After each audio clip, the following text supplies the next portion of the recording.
मोडून पडला संसार तरी मोडला नाही कणा, पाठीवर हात ठेवून नुसतं लढ म्हणा.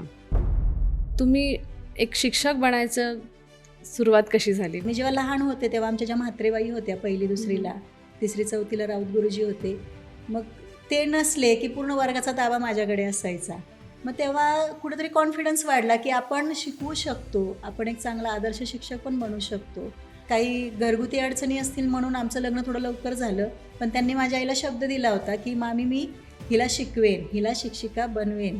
हे तुम्ही सोशल मीडियावर आणायचं तुम्हाला कसं काय, म्हणजे का असं वाटलं की हे मी केलं पाहिजे? सुरुवात माझी कोविडमध्येच झाली व्हिडिओ बनवायला.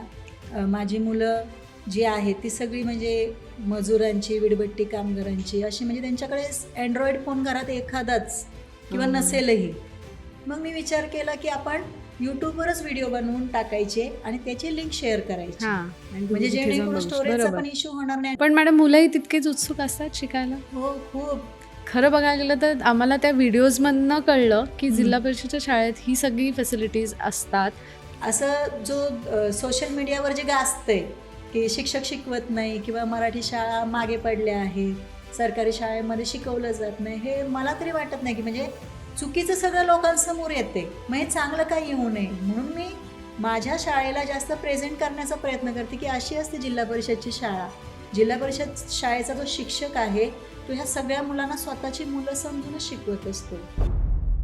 खेड तालुक्यातील एक मुलगा आहे, त्यांनी त्याच्या शिक्षकांना सांगितलं की मला शिंदे मॅडमशी बोलायचं आहे.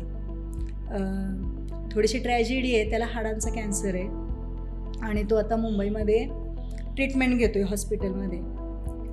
तर तो तिथं माझे व्हिडिओ बघून अभ्यास करतो.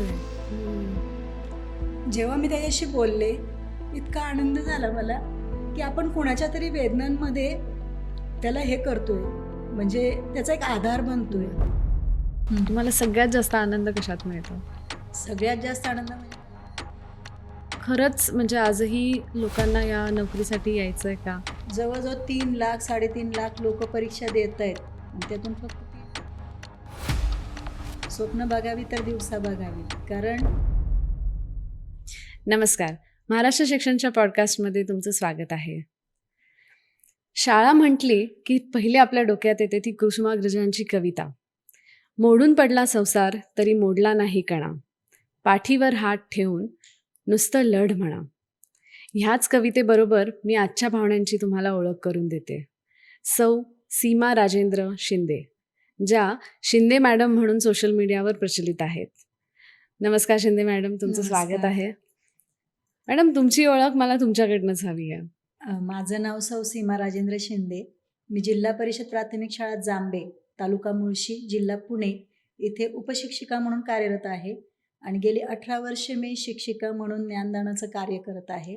याच्या आधी मी कोंढावळे, आपल्याच मुळशी तालुक्यातील जी शाळा होती तिथे 10.5 वर्ष काम केलेलं आहे आणि आता इथं 7.5 वर्ष. तर मी ओळख माझी काय सांगणार, मी एक साधी भोळी, म्हणजे तुम्ही म्हणाल तसं मला, आता तुम्ही तर मला बघताच आहे, म्हणजे माझं राहणं असंच आहे, साधं सिंपल. मी एक साधी सिंपल शिक्षिका आहे आणि मी माझ्या वर्गामध्ये जी मुलं शिकत आहेत त्यांच्यासाठी, त्यांना एक चांगला नागरिक घडवण्यासाठी जे काही करता येईल ते करण्याचा प्रयत्न करते. आणि आता रिसेंटली जे काही सोशल मीडियावर माझे फॉलोवर्स वाढलेले आहेत, सबस्क्रायबर वाढलेले आहेत, ते पण माझे विद्यार्थी आहेत असं समजून मी त्यांच्यासाठी वेगवेगळे प्रयोग करून व्हिडिओ बनवून त्यांच्यापर्यंत ज्ञानदानाचं काम करते, म्हणजे त्यांच्यापर्यंत ज्ञानदान पोहोचवण्याचं काम करते. आता आणखीन काय ओळख मॅडम, मी ॲक्च्युली तुम्हाला तशीच माझी ओळख म्हणजे तुमची झाली तशी की मी पण तुम्हाला इंस्टाग्रामवर फॉलो केलं, मी पण बघितले ते व्हिडिओज. इनफॅक्ट मी थांबून ते व्हिडिओज बघितले की मलाही त्यातनं काहीतरी शिकायला मिळतं आणि इतक्या सोप्या भाषेत जर का कोणी आपल्याला एक्सप्लेन करत असेल. पण तुम्ही एक शिक्षक बनायचं सुरुवात कशी झाली, म्हणजे कशी तुम्ही ह्या क्षेत्रात आलात? शिक्षक म्हणजे मी लहानपणापासूनच, म्हणजे मी स्वतः मराठी शाळेतच शिकलेली आहे. माझी शाळा गोरेगाव, म्हणजे म्युन्सिपाल्टीची शाळा म्हणतो आपण, अशी सरकारी शाळा, त्या शाळेमध्ये मी शिकलेली आहे. आणि मी जेव्हा लहान होते तेव्हा आमच्या ज्या म्हात्रेबाई होत्या, पहिली दुसरीला, तिसरी चौथीला राऊत गुरुजी होते. मग ते नसले की पूर्ण वर्गाचा ताबा माझ्याकडे असायचा, म्हणजे त्या अक्षरशः मला ह्या आपल्या चौगुले बाई, म्हणजे माझं माहेरचं आडनाव चौगुले आहे, हे आपल्या चौगुले बाई आहेत ह्यांचं ऐकायचं बरं का, असं आमच्या म्हात्रेबाई म्हणायच्या. मग तेव्हा कुठेतरी कॉन्फिडन्स वाढला, की आपण शिकवू शकतो. आपण एक चांगला आदर्श शिक्षक पण बनू शकतो. आणि आमच्या बाईंचाच आदर्श मी घेऊन त्या जसं शिकवायच्या, आमचे गुरुजी जसं शिकवायचे, मुलांना लळा लावायचे. म्हणजे प्राथमिक शिक्षक हा सगळ्यात मोठा मी तर म्हणते आत्तापर्यंतच्या शिक्षण फील्डमध्ये. म्हणजे जरी माझं एम-एड झालेलं असलं, बी-एड झालेलं असलं, तरी मला अशी अजिबात इच्छा होत नाहीये, की मी कॉलेज लेव्हलवर जाऊन शिकवावं. मला प्राथमिक शिक्षक म्हणूनच काम करायला खूप आवडते आणि ह्या प्रायमरी लेव्हलच्या मुलांमध्येच माझं मन रमते. मग माझी जी तेव्हापासूनची इच्छा तसं पाहिलं तर लहानपणापासूनचीच, की मला शिक्षकच व्हायचंय. आणि मग मी त्याप्रमाणे केलं आपलं शिक्षण पुढं. म्हणजे थोडंसं काही घरगुती अडचणी असतील म्हणून आमचं लग्न थोडं लवकर झालं. माझ्या आत्याच्याच मुलाला मला दिलेली आहे, म्हणजे ओके. आत्याच्याच मुलाशी माझं लग्न झालेलं आहे. पण त्यांनी माझ्या आईला शब्द दिला होता, की "मामी मी हिला शिकवेन, हिला शिक्षिका बनवेन." आणि त्यानुसार त्यांनी पुढची पावलं उचलली. मला कॉलेजला ॲडमिशन घेण्यापासून ते सगळं म्हणजे फॉर्म भरण्यापासून इंटरव्ह्यूपर्यंत सगळं माझ्यासोबत ते होते. आणि मी 12वी डी-एड झाल्यानंतर प्राथमिक शिक्षक म्हणून नोकरीला लागले आणि तेवढ्यावरच थांबलं नाही. डी-एड झाल्यानंतर माझं डी-एड पुण्यामध्येच भास्करराव कर्वे एरंडवण्यामध्ये जे आहे तिथं झालेलं आहे. 11वी-12वी पण लग्नानंतरच मी शिकले. आबासाहेब चिंचवडे म्हणून कॉलेज आहे आपलं चिंचवडमध्येच. तिथं मी 11वी-12वी शिकले आणि डी-एड झाल्यानंतर नोकरीला लागल्यानंतर पण ह्यांनी मला बाहेरून एक्सटर्नल बी-ए करायला लावलं, एम-ए करायला लावलं आणि मग कोविडच्या काळामध्ये मी बी-एड केलं, नंतर एम-एड पण केलं आणि माझा शैक्षणिक अर्हता जी आहे ती वाढवत गेली. म्हणजे माझी पदवी वाढवत गेली. जेणेकरून आज मी माझी पाटी तयार केलेली आहे. Sau Seema Rajendra Shinde, MA English, MEd. मला खूप आनंद वाटतो, की जरी आपण छान. मुलांना प्राथमिक लेव्हलच्या मुलांना शिकवत असलो, तरी पण आपलं क्वालिफिकेशन एवढं आपण हायर केलेलं आहे, की आपल्याला त्यांच्यापर्यंत शिक्षणाचा जो दर्जा आहे तो तेवढा उंचावला पाहिजे आणि त्या बरोबर. बाबतीत आपल्याला प्रयत्न केले पाहिजेत. म्हणून मी शिक्षण वाढवलं, शिकले आणि आहे छान. आज तुमच्यासमोर शिक्षिका म्हणून कार्यरत आहे. आणि सरांचा पण खूप छान सपोर्ट तुम्हाला मिळाला. नाहीतर खूप, खूप. बऱ्याचदा एकदा तुम्ही फॅमिलीमध्ये, संसारात हं, एकदा हं, हं. म्हटले, की शिक्षण कुठेतरी मागे पडतं. आपल्या काही अगदी. इच्छा मागे ठेवल्या हं, हं, जातात. हं. पण ते तुम्ही टिकवलं आणि ठेवलं आणि तसंच तुम्ही आता हं. तुमच्या मुलांना घडवताय. तुमचे बरोबर. सगळे स्टुडंट्स ज्यांना तुम्ही बरोबर. शिकवताय. पण मॅडम हे आता तुम्ही जिल्हा परिषद शाळेत हं. शिक्षिका आहात आणि हे तुम्ही सोशल मीडियावर आणायचं तुम्हाला कसं काय म्हणजे का असं वाटलं, की हे मी केलं पाहिजे किंवा मी तशी सुरू तर करते? सुरुवात माझी कोविडमध्येच झाली हं, हं. व्हिडिओ बनवायला. माझी मुलं जी आहेत ती सगळी म्हणजे मजुरांची, वीटभट्टी कामगारांची अशी म्हणजे त्यांच्याकडे Android फोन घरात एखादाच किंवा नसेलही. फोन पण नव्हते काही-काही त्यावेळेस 2020-21ची हो. जी गोष्ट आहे. मग मी Google Meet म्हणा, Zoom मीटिंग म्हणा, सगळं येत असून पण घेऊ शकत नव्हते. कारण मुलांकडे मोबाईलच नव्हता. मग त्यावेळेला विचार केला, की आपण काय करूया व्हिडिओ बनवून मुलांना टाकूया. डायरेक्ट WhatsAppवर.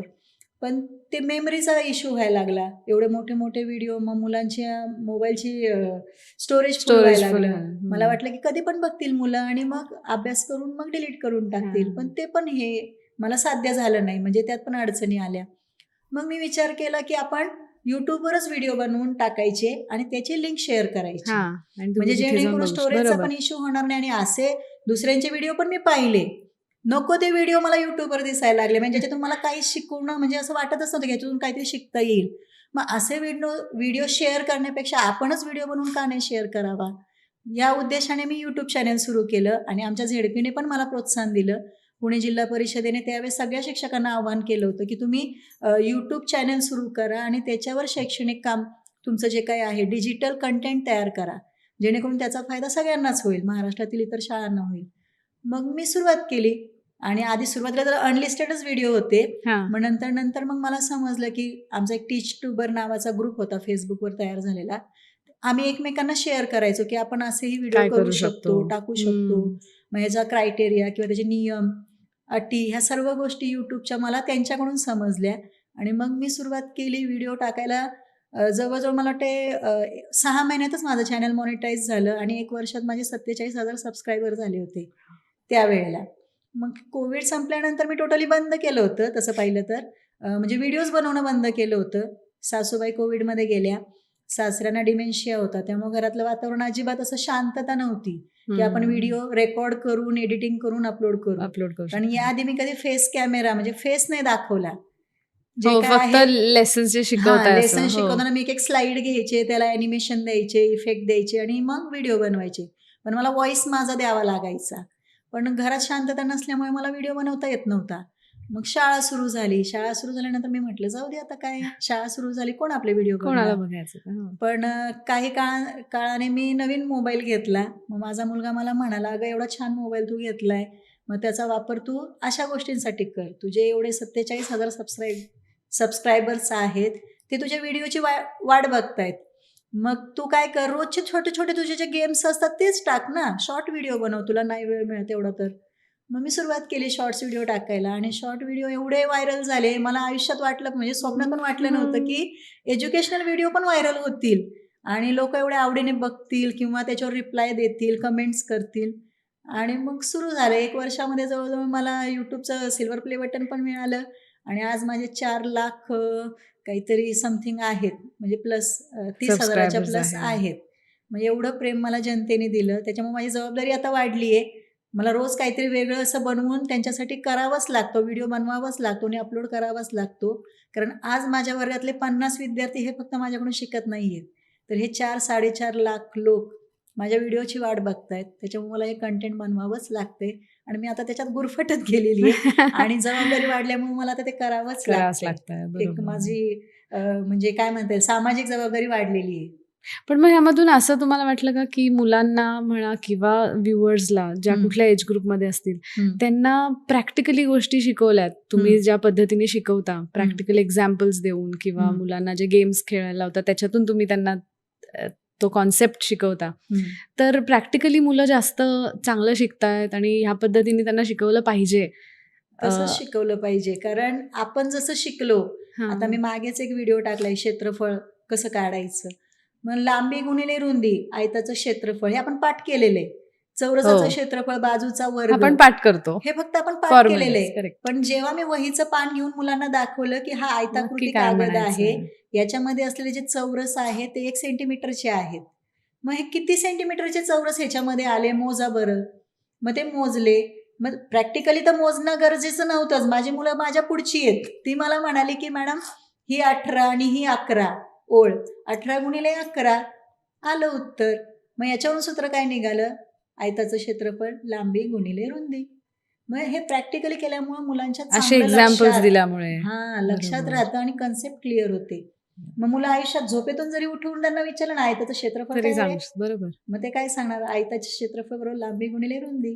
तसंच चौरसाचं पण 4ही बाजू समान असतात, मग तीच बाजू 4 वेळा येते. परिमिती काढताना बाजू गुणिले 4 वेळा आलेली बाजू, पण क्षेत्रफळ काढताना ती बाजू उभी जी आहे आणि आडवी आहे तीच त्याला एकमेकांना गुणायची. आलं बाजूचा वर्ग. हे खूप महत्वाचं आहे आणि गणितात तर खूप प्रॅक्टिकली तुम्ही जेवढं शिकवाल तेवढं मुलांच्या पक्क लक्षात राहतं, कारण केलेली कृती मुलं कधी विसरत नाही. पण मॅडम मुलंही तितकेच उत्सुक असतात शिकायला. हो, खूप. खेळ म्हटलं की मुलं लगेच उड्या मारतात. नुसतं मी म्हटलं ना आपल्याला खेळ घ्यायचा आहे आणि जर पुढचं अजून म्हटलं ना ह्याचा व्हिडिओ पण बनवायचा आहे बरं का, मग तर नुसती धुमाकूळ घालतात, मॅडम मी मॅडम मी मॅडम मी. आणि आहेत वर्गात 53 मुलं. मग त्यांना मी सांगते की ठीक आहे, हां कालचा अभ्यास सगळ्यात जास्त म्हणजे व्यवस्थित लिहिला आहे, कुणी सगळं कंप्लीट केलं आहे, मागच्या आठवड्यात कुणीही गैरहजर नाहीये, त्यांनीच पुढे यायचं. मग त्यामुळे मुलं अजून स्वतःलाही करायला लागलेत. म्हणजे म्हणतात ना व्हिडिओमध्ये आपल्याला दिसायचंय म्हटल्यावर आपला ड्रेस व्यवस्थित आहे का, बटन कुठं तुटलेलं आहे का, लुप्स तुटलेत का, हे सगळं मुलं व्यवस्थित बघून येतात येतानाच काळजीने. नाहीतर तुम्ही मराठी शाळेतली मुलं म्हणजे जिल्हा परिषदची मुलं म्हटल्यानंतर लोकांच्या डोळ्यासमोर काय येतं, असं एखादा नाही का असं गबाळेपणा किंवा अस्वच्छता, तसं आमच्या मुलांमध्ये तुम्हाला दिसणारच नाही. मी तोच पॉइंट आता तुम्हाला विचारणार होते की खरं बघायला गेलं तर आम्हाला त्या व्हिडिओजमधनं कळलं की जिल्हा परिषदेच्या शाळेत ही सगळी फॅसिलिटीज असतात, असं शिकवलं जातं. मुलंही छान युनिफॉर्म मध्ये बॅग वगैरे घेऊन म्हणजे व्यवस्थितच असतं, कारण एक इम्प्रेशनच असं बनलं असतं जिल्हा परिषद शाळा म्हणजे काही शिकवत नसतील किंवा मुलंही कशी येतात. पण असं खरंच असे अडथळे येतात का, म्हणजे मुलांच्या बाबतीत म्हणा किंवा पेरेंट्स त्यांचे पालक, म्हणजे कसं असतं ते एन्व्हायरमेंट सगळं? तसं पाहिलं तर आहे, म्हणजे बऱ्याच अडचणी पण आहेत जिल्हा परिषदच्या शाळेमध्ये. म्हणजे बऱ्यापैकी पालक हे कामगार वर्ग किंवा वीटभट्टी कामगार, मजूर असे आहेत. एकेका पालकाचे तसं पाहिलं तर 2-2, 3-3 मुलं असतात. मग ते मोठी बहीण बारक्या भावाला सांभाळत असते. मग हिच्याबरोबर हा पण शाळेत जाईल, शाळेचा भात खाईल. म्हणजे हा पण विचार असतो. काही काही मुलं अक्षरशः शाळेचा भात जो असतो तो चांगला असतो, शाळेत पोटभर जेवण मिळतं म्हणून पण शाळेत येत असतात. पण आपण त्यांना त्या म्हणजे म्हणतो ना आपण पोषण आहारासोबतच शिक्षण पण चांगलं देण्याचा प्रयत्न करतोय. जिल्हा परिषदेच्या शाळेमध्ये मुलांना गणवेश मोफत आहे, बूट, शूज मोफत आहेत, पुस्तकं मोफत आहेत. काही काही जे NGO असतात, काही CSR फंडातून आपल्या मुलांना वह्या, शैक्षणिक साहित्य देतात, स्वेटर, म्हणजे बऱ्याच गोष्टी मिळत आहेत मुलांना. त्याच्या मुलं आनंदाने शाळेत येतात, उत्सुक असतात शिकायला. आणि आमच्यासारखे शिक्षक तर आहेतच शिकवायला. म्हणजे असं जो सोशल मीडियावर जे गाजतंय की शिक्षक शिकवत नाही किंवा मराठी शाळा मागे पडल्या आहेत, सरकारी शाळेमध्ये शिकवलं जात नाही, हे मला तरी वाटत नाही की म्हणजे चुकीचं सगळं लोकांसमोर येते. मग हे चांगलं काही येऊ नये म्हणून मी माझ्या शाळेला जास्त प्रेझेंट करण्याचा प्रयत्न करते की अशी असते जिल्हा परिषदची शाळा. तुम्ही एकदा बघा, म्हणजे तुम्ही जर आलाच नाही शाळेत, ॲडमिशनच घेतलं तर तुम्हाला कसं कळणार कसं या शाळेत कळणार आहे? कसं बरोबर. शिकवलं जातं. ज्यांच्याकडे पैसा आहे ते प्रायव्हेटमध्ये, इंग्लिश मीडियममध्ये मुलांना घालतात. पण ह्या मुलांना पर्यायच नाहीये.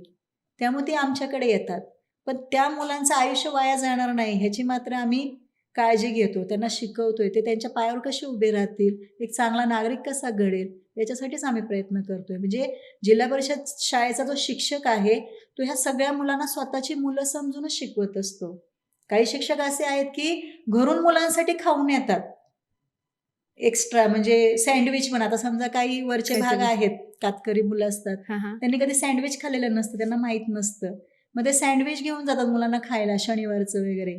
ब्रेड वगैरे सगळं काहीतरी वेगळं सोबत. त्यांना. वेगळं. मी स्वतः मी जेव्हा कोंढावळ्याच्या शाळेत होते, माझ्या मुलांनी इडली खाल्लेली नव्हती. इडली काय प्रकार असतो माहीत नव्हतं त्यांना त्यावेळेस. मी अक्षरशः इथून डांगे चौकातून इडलीचं पीठ वगैरे घेऊन 5 किलो पीठ बसने प्रवास करून नेलं होतं आणि तिथं स्टोव्हवर मी इडल्या करून मुलांना खायला घातल्या होत्या. वॉव! अक्षरशः पाट्यावर चटणी वाटली होती. मला अजूनही तो दिवस आठवतो. एकदा बासुंदी केली होती, तर एका मुलाने जवळ-जवळ 30 का 35 वाट्या बासुंदी पिली. म्हणजे हे सगळं त्यांना नसतंच कधी. जी खूपच गरीब घरातली मुलं असतात त्यांना नाहीच मिळत हे. बासुंदी काय प्रकार आहे, इडली काय माहीतच प्रकार आहे, नसेल. नव्हतंच बरोबर. माहिती. पण मी जास्तीत जास्त त्यांना काय खायला घालता येईल ह्याचा पण विचार केला.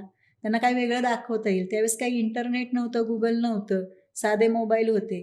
मग हे कम्युनिकेशनचं साधन हेच पुस्तक आणि आपल्या सगळ्या आजूबाजूच्या वातावरणातल्या गोष्टी हे मी त्यांना सांगायचे. माझ्या गोष्टी त्यांना सांगायचे. आणि आता 2014 पासून तर खूपच म्हणजे एवढा प्रसार झालेला आहे इंटरनेटचा किंवा हो. सोशल मीडियाचा. त्यामुळे एका क्लिकवर आपल्याला सगळ्या गोष्टी मिळतायत. आणि आमची शाळा आत्ताची जी शाळा आहे ती शहरापासून जवळ आहे. 500 मीटरच आहे हो. आम्हाला पिंपरी चिंचवड एरिया. त्याच्यामुळे ती मुलं एवढी मागासलेली नाहीये. त्यांना बऱ्यापैकी सगळं माहिती आहे. पिझ्झापासून सगळं माहिती आहे त्यांना. पण काही मुलं अशी आहेत की त्यांना नाहीच माहित. नाही माहिती. मग त्यांना आपण देण्याचा प्रयत्न करतो. म्हणजे एवढं जिल्हा परिषद शाळेचा शिक्षक काम करतोय, तरी त्याच्या नावाने ओरडलं जातं किंवा बोंब मारली जाते. त्याचं दुःख आहे. पण मग आता ह्या इंटरनेटबद्दल जर आपण बोललो जसं की हं. आता तर सगळे फॅसिलिटीज आहेत आणि हं. ह्या इंटरनेट किंवा सोशल मीडियामुळे मुलांच्या शिक्षणाची पातळी बदलली आहे का? म्हणजे तुम्हाला तो डिफरन्स दिसतो का? हो, की दिसतोय ना. इंटरनेट कसं हेल्प करतंय खूप. किंवा आता सोशल आपल्याकडे मीडिया म्हणा? व्हर्चुअल क्लासरूम पण झालेले आहेत. जिल्हा हो. परिषदच्या शाळांनी व्हर्चुअल क्लासरूम करून हां. दिलेले आहेत. आमच्या पण शाळेत आता इन्फोसिसने आम्हाला 15 कॉम्प्युटर्स दिलेले आहेत.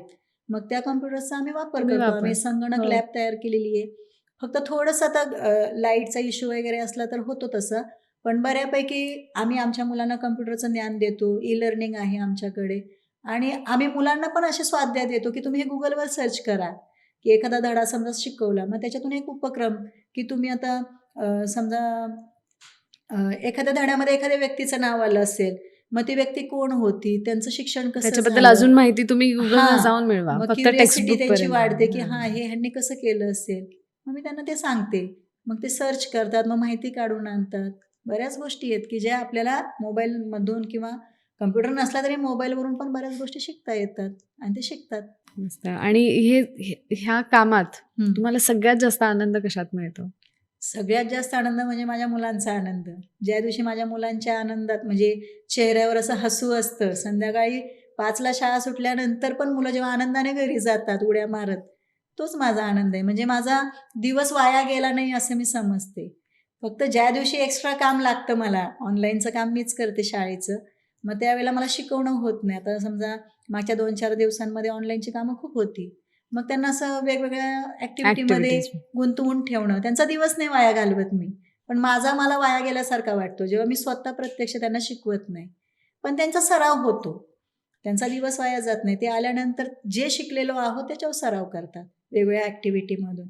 मग त्यावेळेला मला संध्याकाळचं करमत नाही. अरे, आज आपण वेगळं काहीतरी नवीन शिकवलं नाही. आज आपण कॉम्प्युटरवरच काम करत बसलो. पण मी ते पण प्रयत्न करते, की लवकरात लवकर माझं काम कसं उरकेल. मग रात्रीच्या घरी आल्यानंतर पण मी ते काम करते उरलं-सुरलेलं. पण ज्या गोष्टी शाळेतच करायच्या आहेत, काही गोष्टींमध्ये Google मॅप वगैरे लागतं. हो. मग ते शाळेतच कराव्या लागतात. आमची ही खंत आहे, की आमच्या जिल्हा परिषद शाळांना एक क्लार्क तरी असावा, की जेणेकरून ऑनलाईनची कामं म्हणा किंवा दुसरी जी काही हेल्प माहिती होईल. वगैरे देण्याची हो. कामं आहेत, ती त्यांनी केली तर एक आम्हाला सपोर्ट स्टाफ असं. आम्हाला शिकवण्याचं काम चांगल्या प्रकारे अजून करता येईल. कारण एक शिक्षक किती केलं तरी म्हणजे कोणकोणत्या ह्याच्यामध्ये पुरे पडणार आहे. कारण बरोबर. खूपच कामं आहेत एक्स्ट्राची आपल्याकडे. मग ती करण्यासाठी जर क्लार्क असतील, तुम्ही म्हणताय तसं सपोर्टला कुणीतरी एखादं असेल, मग अजून चांगलं होईल. मग अजून आम्ही छान शिकू. त्यांच्यामध्ये रमून जाऊ मुलांमध्ये. मग असं म्हणता येईल का, की जिल्हा परिषदकडून किंवा शासनाकडून हं. ह्या शाळांना ही एक मदत नक्की हां. होईल? हो, हो. नक्की. तुम्ही आम्हाला वाटलं तर काय म्हणतात ते, एक्स्ट्राची काही संसाधनं देऊ नका, पण एक क्लार्क म्हणून जर तुम्ही नेमला, तर त्याचा आणखीन फायदा होईल. कारण शिक्षकच शिपाई असतोय, शिक्षकच मुख्याध्यापक असतो आमच्याकडे तरी. तोच डेटा ऑपरेटर असतो. बऱ्याच गोष्टी आम्हाला कराव्या लागतात.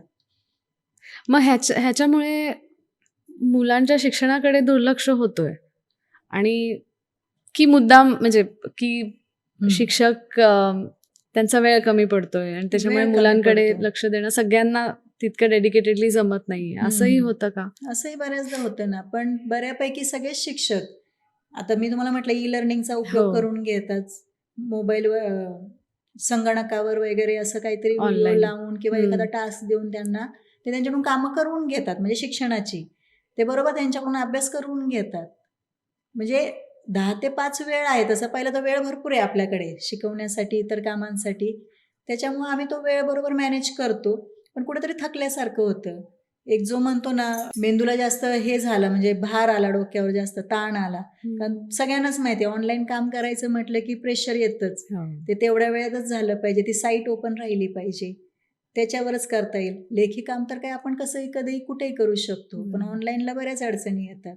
त्यामुळे बरेचसे माझे शिक्षक म्हणजे त्रस्त झालेले आहेत. वैतागलेले आहेत, की हे सगळं कमी झालं पाहिजे कुठेतरी.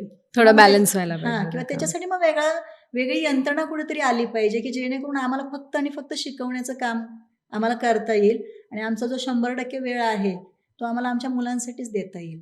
मॅडम ह्याच्यावरनंच एक विचारते, की आता नवीन पिढीला किंवा नवीन अजून कोणाला टीचर्स म्हणून जॉइन व्हायचं, हे इथे शिक्षक बनण्याचा काय क्रायटेरिया असतो किंवा कसं ते ह्या क्षेत्रात येऊ शकतात जिल्हा परिषद शाळेत? आणि खरंच म्हणजे आजही लोकांना या नोकरीसाठी यायचंय का? हो, यायचंय ना. आता मी स्वतः 23 तारखेला टेटची परीक्षा दिली. म्हणजे आम्हाला आता कंपल्सरी केलंय. हां, हां. आम्ही काही टेट परीक्षा देऊन लागलेलो नाहीये नोकरीला. तर जवळ-जवळ 3 लाख, 3.5 लाख लोकं परीक्षा देतायत आणि त्यातून फक्त 3% लोकं भरती होतायत. म्हणजे किती मोठं कॉम्पिटिशन कॉम्पिटिशन भरपूर आहे. आहे. हो. आणि यायचंय सगळ्यांना म्हणून तर ते परीक्षा देत आहेत ना. म्हणजे त्यांना शिक्षक म्हणून जॉब करायचा आहे आणि मला बरेच जण कमेंट पण करतात, "मॅडम मला तुमच्यासारखं शिक्षक व्हायचंय. काश म्हणजे मी आता टेट पास व्हावी आणि मी झेडपीला नोकरीला वॉव! लागावी. म्हणजे माझं स्वप्न आहे की मी झेडपीच्या शाळेतच शिकवावं." त्याच्यासाठी काहीच नाही. 12वी डी-एड तुम्ही असाल तर तुम्ही टेट एक्झाम देऊन होऊ शकताय किंवा जे बी-एड झालेले आहेत, ग्रॅज्युएशन झालेलं आहेत, ते पण ह्या एक्झाम देऊन टेट पेपर 2 देऊन आपले जे 7वी-8वीचे वर्ग आहे, 6वी ते 8वीचे वर्ग तिथं शिकवू शकतात. म्हणजे प्राथमिक शिक्षणासाठी काही असं वेगळं नाहीये. ओके. पण आलेले जे सगळे नवीन आत्ताची जी पिढी आहे, जे शिक्षक म्हणून लागलेली आहे, ती सगळी अशी म्हणजे नाही का फिल्टर होऊन आलेली आहेत. म्हणजे परीक्षा देऊन वेगवेगळ्या ह्याच्यातून ती तयार होऊन आलेली आहेत आणि आता पहिल्यासारखं डी-एड, बी-एड राहिलेलं नाहीये. खूप ॲडव्हान्स झालेलं आहे. पोर्शन पण बदलला आहे आणि सगळ्याच गोष्टी बदलल्या आहेत. प्रॅक्टिकल पण बदललेलं आहे त्यांचं. मग त्याच्यामुळे ते होऊ शकतात आणि अजून आपली पिढी चांगली, पुढची भावी पिढी तर अजून चांगली त्यांच्या हातून होऊ घडेल, शकतं. असं मला वाटतं. आणि तुमच्या सोशल मीडियाच्या प्रेझेन्समुळे मला वाटतं बरेच जण इन्स्पायर होतात की हा मला हे करायचं आहे. बरेच होत आहेत. म्हणजे मला स्वप्नात पण वाटलं नव्हतं की एवढी मी फेमस होईल किंवा एक मला सेलिब्रिटीसारखा दर्जा मिळेल. अक्षरशः एक मॅडम ठाण्यावरून आल्या होत्या. त्या मला म्हणाल्या, "मला जर अमिताभ बच्चन आणि तुमच्यामध्ये जर कंपेअर करायला सांगितलं असतं की तुम्ही कुणाला भेटाल, तर मी तुमच्याकडे पहिली आली असते." म्हणजे शिक्षण ही गोष्ट अशी आहे की जी लोकांना खरंच आपलीशी वाटायला लागलेली आहे आणि शिक्षणाविषयीचा लोकांचा दृष्टिकोन बदलला आहे आणि मी जे शिकवते कृतीयुक्त शिक्षण म्हणा किंवा वेगवेगळ्या आनंददायी शिक्षण म्हणू आपण त्याला, ते लोकांना जास्त आवडतंय, रुचतंय. मग आता खोटं नाही सांगत तुम्हाला, परवाच मला कॅनडातून एका मॅडमने मेसेज केला होता Facebookवरूनच, की "मी भारतामध्ये येतेय तुम्हाला भेटायला." तर मला आधी शॉक बसला. मी म्हटलं, "कॅनडातून भारतामध्ये?" आणि त्याच्या पुढचा धक्का त्यांनी मला दिला, की "मी माझ्या मुलीला तुमच्या शाळेत शिकवणार आहे. मला तिथं हां. आसपास घर वगैरे बघावं बघायचं. लागेल." हो. असं त्यांनी मला मेसेज केलाय. आता त्या जेव्हा खरंच येतील तेव्हा कळेल म्हणजे फेक होता का ट्रू होता. आणि शेवटी सोशल मीडिया आहे. त्यांनी मला Google मॅपवरून म्हणजे लोकेशन वगैरे मागवलंय. मी म्हटलं, "ठीक आहे, चालेल, तुम्ही घ्या ॲडमिशन." म्हणजे आपण कुठेतरी फक्त आपल्या महाराष्ट्रातच नाही, पुण्यातच नाही किंवा भारतातच नाही, तर भारताच्या पण पलीकडे जाऊन आपलं शिक्षण, आपलं जी काही शिकवण्याची पद्धती आहे, आपल्या मराठी शाळांमध्ये ती पोहोचवली आहे. त्यात मी यशस्वी झाली असं मला वाटतंय. कारण बऱ्याच लोकांचे म्हणजे अमेरिकेहून म्हटलं तरी जर्मनी, ब्राझील तिकडूनही कमेंट येतात. जी आपली मराठी लोकं तिकडे गेलेली आहेत, ती आपल्या मुलांना मराठी भाषा आपल्या व्हिडिओमधून शिकवतीये. मग नाही, अजून काय तुमचं खरंच पाहिजे? खूप छान कॉन्ट्रिब्युशन आहे आणि ते आपल्याला फक्त सोशल मीडियामुळे कळतंय आज की हां. हे शिक्षक किती कष्ट घेतायत ह्या मुलांना शिकवायला. जेव्हा की आपल्याला असं वाटतं की काय ही मुलं शाळेत जाणार, त्यांचे हं. पालक जसं तुम्ही म्हणाले की हं, हं. वर्किंग क्लासचे नसतात. हं, हं. तर किती अवघड असेल खरं त्यांना शिकवणं. मग खूप. तुम्हाला हे मोटिवेशन कुठून मिळालं की मला हे करायचंय किंवा म्हणजे काम हे करत राहायचं किंवा नवीन सोशल मीडियाचं का? शिकायचं? नाही, ह्या क्षेत्रातच शिक्षणाचं. यायचं. जसं तुम्ही शिक्षणही हं, हं. लग्नानंतर घेतलंत. हं, तर हं. तुमचं मोटिव्हेशन काय होतं? मोटिव्हेशन तर खरं म्हणजे म्हणजे आमच्यासाठी इन्स्पिरेशन किंवा मोटिव्हेशन तुमच्यासारखे कोणीतरी आहेत, ज्यांना आम्ही हां, बघतोय आज आणि हां. आपल्याला असं काहीतरी करायचंय. मग तुम्हाला हे मोटिव्हेशन कुठून मिळतं? खरं तर माझा आदर्श म्हणजे माझे पती, माझे मिस्टरच आहेत, राजेंद्र शिंदे. ते पोलिसमध्ये आता ASI पदावर आहेत. त्यांना महाराष्ट्र राज्याचा पोलीस महासंचालक रिवॉर्ड मिळालाय. पदक जे अरे! म्हणतो आपण. आणि सांगायला आनंद वाटेल, की पिंपरी चिंचवडचे पहिले पोलीस कर्मचारी ते ठरले, की ज्यांना महाराष्ट्र पोलीस महासंचालक पदक मिळालं. मग त्यांची पत्नी म्हणून आता ते जसं त्यांच्या फील्डमध्ये चांगले आहेत म्हणजे यशस्वी यश आहेत असतं. तसं मी म्हणेन. तसं मला पण माझ्या फील्डमध्ये शिक्षण क्षेत्रामध्ये वेगळं काय करता येईल, वेगळं काय सांगता येईल मुलांना. म्हणजे मला माझा विद्यार्थी शिकणं हेच पहिलं म्हणजे माझं ध्येय तेच आहे, उद्दिष्ट तेच आहे, की तो शिकला पाहिजे. मग तो कुठला पण असू द्या.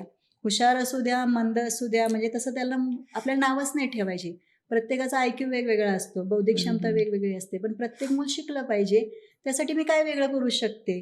आणि माझे मिस्टर मला नेहमीच सांगतात, "हे बघ, ही मुलं तुझ्यावर विश्वास ठेवून आलेली असतात. तू जर त्यांना शिकवलं नाही, चांगलं ज्ञान दिलं नाही आणि जे शिक्षक सांगतात तेच मुलं ऐकतात. बरोबर. आई-वडिलांचं ऐकत नाहीत हो. मुलं. तू जसं त्यांच्यामध्ये पेरशील ना तेच उगवणार.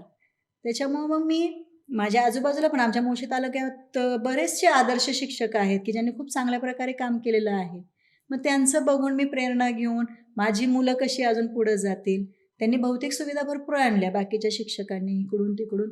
पण म्हटलं आपल्याला तर काही असं जमणार नाही.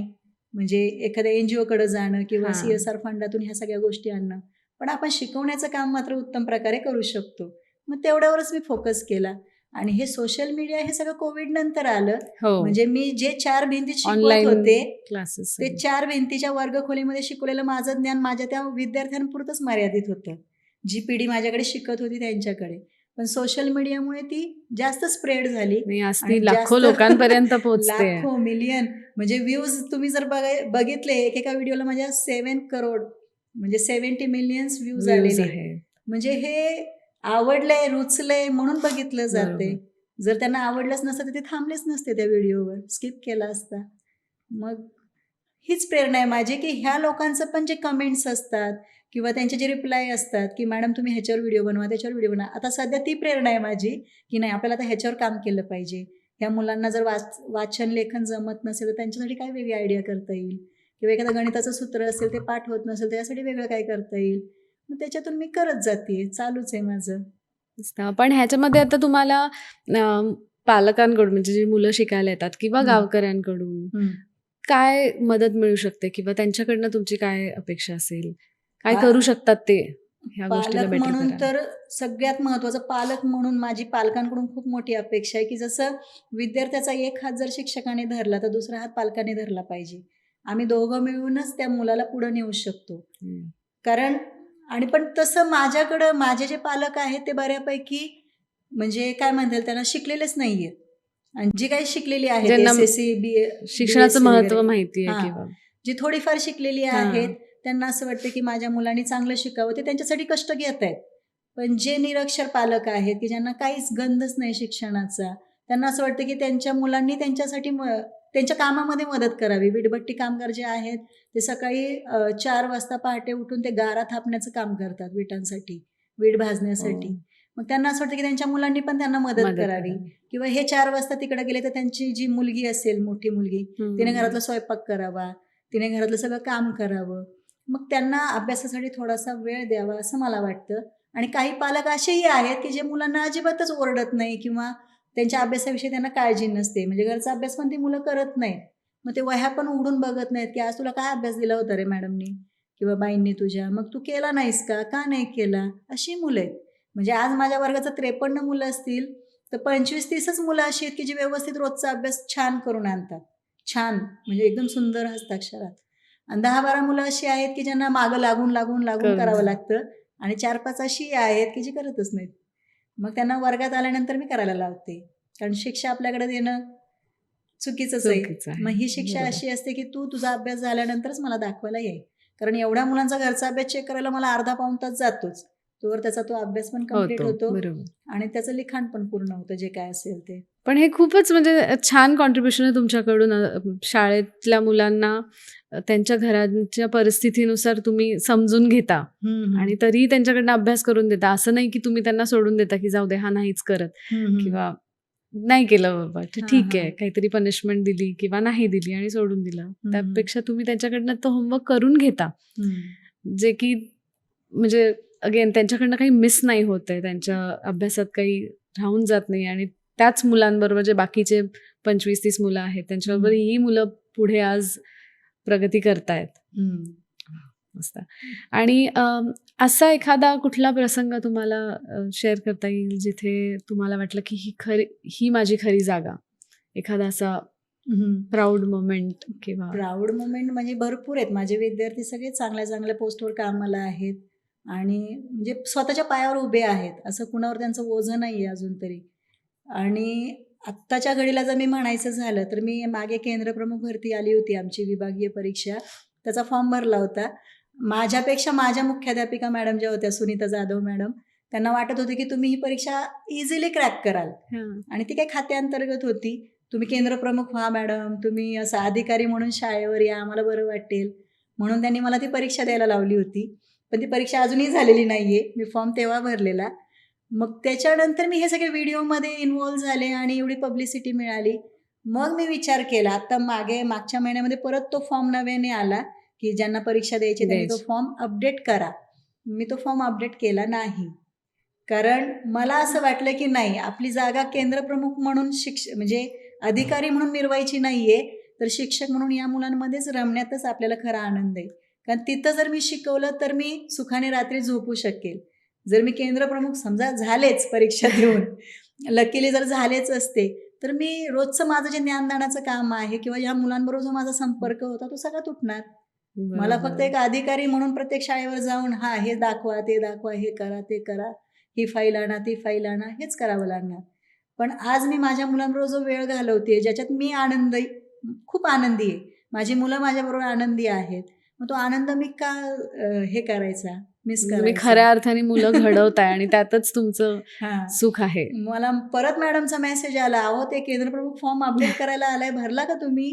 म्हटलं, "नाही, मी आता अ, ठरवले, आता कुठलीच स्पर्धा नाही परीक्षा करायचं. द्यायची नाही." मी पहिल्यांदा माझ्या आयुष्यात जी स्पर्धा परीक्षा दिली ती टेटची होती आत्ताची. ती कंपल्सरी होती म्हणून.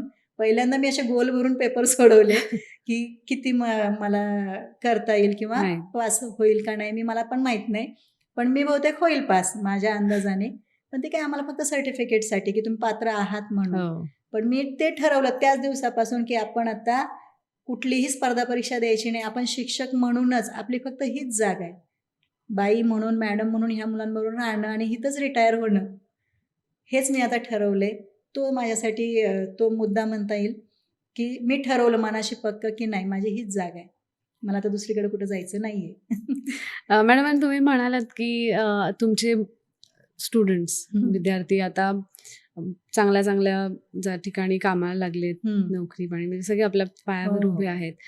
जेव्हा तुम्ही बघता की जे इंटरनॅशनल स्कूल्स आपण म्हणतो किंवा प्रायव्हेट स्कूल्स म्हणतो, त्या कम्पॅरिझनमध्ये जिल्हा परिषदच्या शाळेतून बाहेर पडलेल्या मुलांना ते कॉम्पिटिशन कसं असतं, कसे ते मॅनेज करतात? तसं पाहिलं तर म्हणजे झेडपीचे आपण जर आत्तापर्यंतचे अधिकारी, मोठे मोठे अधिकारी, पदाधिकारी जर पाहिलेत, तर ते सगळे मराठी शाळेतूनच शिकलेले आहेत. म्हणजे त्यांच्या घरचा पाठिंबा किंवा त्यांची हुशारी.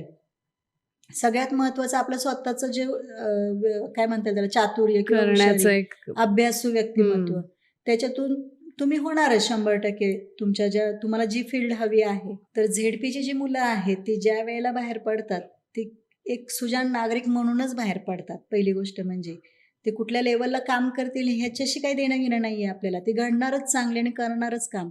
ते साधं एखादं म्हणजे चहाची टपरी जरी त्यांनी चालवली तेवढंच तो डेडिकेशनने करणार. आणि जर एखादा तो CA झाला, इंजिनियर झाला, माझी मुलं इंजिनियर पण झालेली आहेत, एकदम छान त्यांचं काम चालू आहे.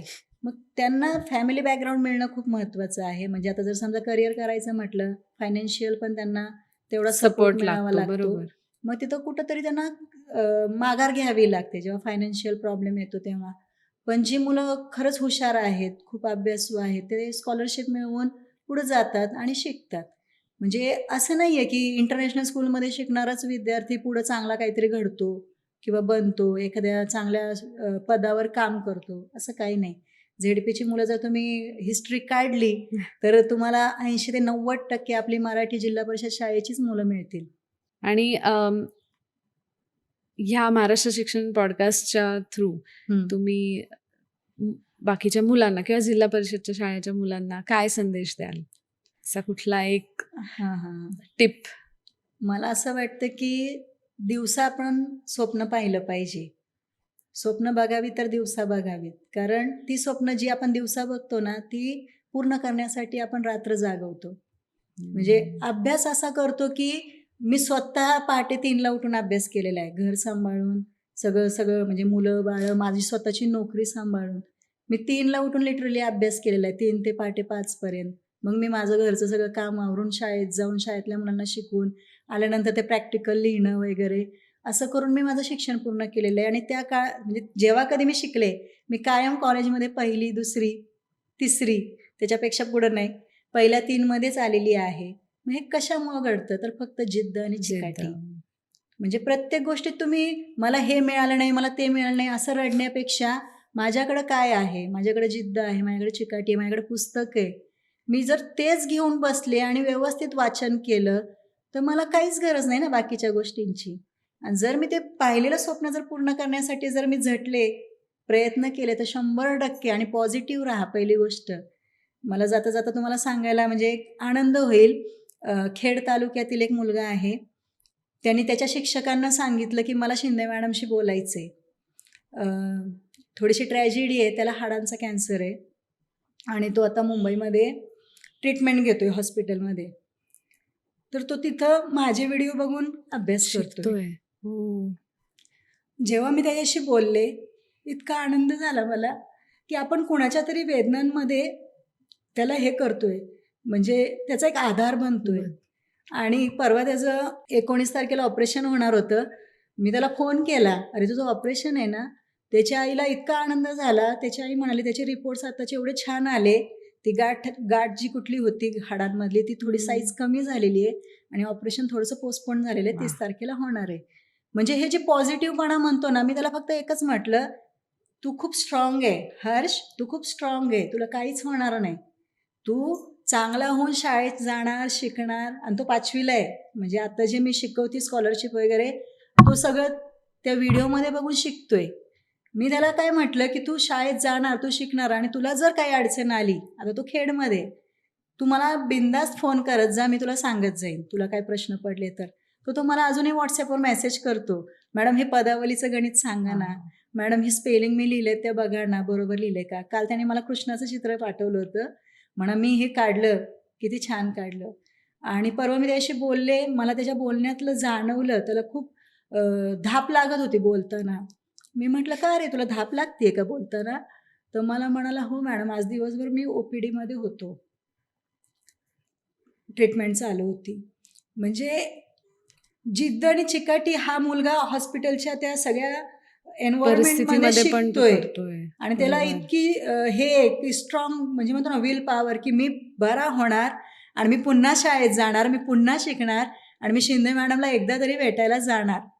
म्हणजे एवढं. आणि माझी पण खूप प्रकर्षाने इच्छा आहे की मी त्याला तुम्हाला त्याला भेटावं. भेटायचं. देवाने म्हणजे माझी देवावर खूप श्रद्धा आहे. मी त्याला तेव्हापासून मी देवाकडे मागणं मागतेय की हा बरा व्हावा आणि मी त्याला एकदा तरी भेटायचं. भेटावं आणि ह्याचं शिक्षण पूर्ण व्यवस्थित हवं. पहिली गोष्ट म्हणजे तो त्याच्या आईवडिलांना एकुलता एक आहे, त्याच्यामुळे तो जास्त मला वाईट वाटतं की त्याच्यावर किती त्याच्या आईवडिलांचं म्हणजे स्वप्न म्हणतो आपण, जे आपण हो. पाहतो आपली भावी पिढी, आणि तो या मोठ्या आजाराला तोंड देतोय आणि ते पण स्ट्रॉंगली. आणि मी जर त्याशी बोलले तर त्याला बरं वाटतंय. अजून काय पाहिजे आपल्याला, एवढंच. म्हणजे जिद्द, चिकाटी आणि सातत्य खूप महत्त्वाचं आहे आयुष्यामध्ये. हेच फक्त तुम्ही घ्या आणि त्याप्रमाणे प्रयत्न करा, यश तुम्हाला मिळणारच. खरंच कौतुक आहे मॅडम तुमचं सुद्धा आणि ह्या मुलांचं सुद्धा, जे खरंच ह्याचा फायदा करून घेत आहेत, सोशल मीडिया थ्रू सुद्धा शिकतायत. फक्त बाकीचे मूवीज, गाणी हे सगळं सोडून ह्याच्या पलीकडे शिक्षणात सुद्धा त्याची मदत होती आणि तुमचं त्याच्यामध्ये एवढा मोठं कॉन्ट्रीब्युशन आहे. आणि आज तुम्ही ह्या आमच्यासोबत इथे आहात, हे सुद्धा खरंच आमच्यासाठी खूपच एक प्राऊड मोमेंटच आहे. आणि सगळ्यांतर्फे म्हणजे मी ऑडियन्सतर्फे पण आज तुम्हाला इथे थँक्यू म्हणते की तुम्ही इतकं छान काम करताय आणि असं सगळ्यांपर्यंत शिक्षण सोपं करून पोहोचवताय. आणि दुसरं म्हणजे जिल्हा परिषद शाळांची काय खरी परिस्थिती आहे, रूप काय आहे हे आम्हाला कळतंय. ते सुद्धा एक खूप मोठं कॉन्ट्रीब्युशन आहे आपल्या महाराष्ट्र शासनासाठी, की रिअल पिक्चर दिसतो, फक्त ऐकण्यावर जाऊ नये. बरोबर. खरं जे दुसरी पण एक बाजू त्याला आहे आणि ती चांगली आहे. हे खूपच छान म्हणजे तुम्ही प्रेझेंट करताय तुमच्या सोशल मीडियाच्या माध्यमातून आणि आम्हालाही बघायला आवडतं. मी स्वतः जसं म्हटलं की मी सुद्धा तो व्हिडिओ थांबून एखादा कॉन्सेप्ट असेल तर बघते, ऐकते की काय नक्की आहे हे. खरंच शिकायला मिळतं आणि कुठल्याही वयासाठी असो ते हेल्पफुलच आहे. आणि खूप छान वाटलं मॅडम तुम्ही आलात आणि थँक्यू. तुमचं कार्य असंच चालू राहू देत. ऑल द बेस्ट तुमच्या सगळ्या पुढच्या व्हिडिओजसाठी, तुमचे एक्झाम्स वगैरे तुम्ही जे देताय आणि मुलांसाठी खास करून जे करताय ह्याच्यासाठी all the best. Thank you for coming.